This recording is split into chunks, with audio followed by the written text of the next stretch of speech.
We're doing hips. If you were in the workshop, you saw how I used the wall for a straddle. Imagine this is on the floor. You're more than welcome to get onto the floor to do this.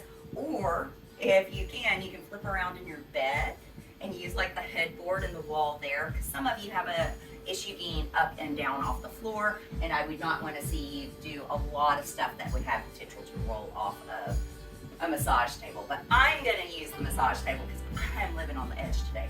So we talked about tight hips, and so I'm just going to show you a couple little stretches that you could do on the wall, laying on the floor, or in your bed using your headboard and stuff, right?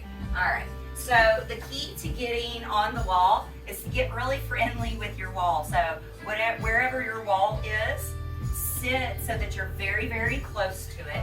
Bring that outer elbow down on the floor or your bed. Lean into it, and then at that time you can turn and roll up. Then you don't have to inchworm for 5 minutes trying to get your bum as close to the wall as comfortable. Now some of you will not be able to be this close. That's fine. Back it off.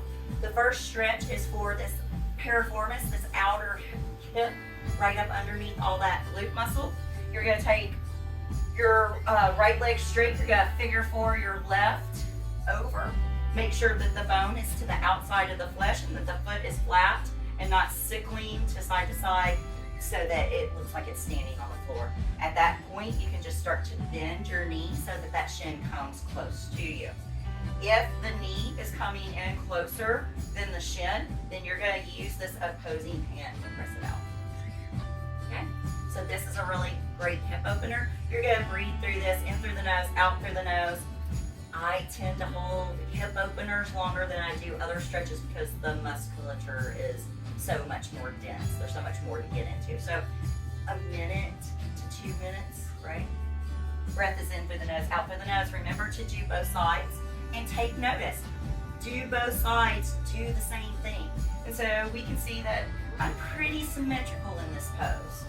The knees come to me equally. I'm pretty symmetrical, which will keep me from being injured in the future, right? All right, so those are your piriformis stretches. Your next stretch is that hamstring stretch. I like to keep the foot on the wall, especially for people who feel like their hamstrings won't come to them. Leg is no more than 98% straight. I'll use this one. So there's always a little flexion behind the knee, and then you can start to bring it forward. Those of you who are really hypermobile, this will work for you keeping the foot up. Those of you who aren't, this will help you a lot too. Try to keep the bum on the floor, and then even do a little point and flex at some point, right? Because we're still trying to get that mobility into the ankle. So you do these on both sides, right? Hamstring stretches, super yummy. Inner thigh stretch. Legs go out. Make sure that legs are at the same height, so I had to take away from this one. Notice that my toes are pointing in the same direction as my knees. So if my knees start to roll open and point to the floor, my toes can't.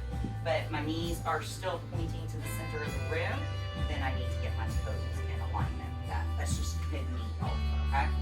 And then lastly, I would have you guys move a little away from the wall, and you're gonna take your feet wider than hip distance.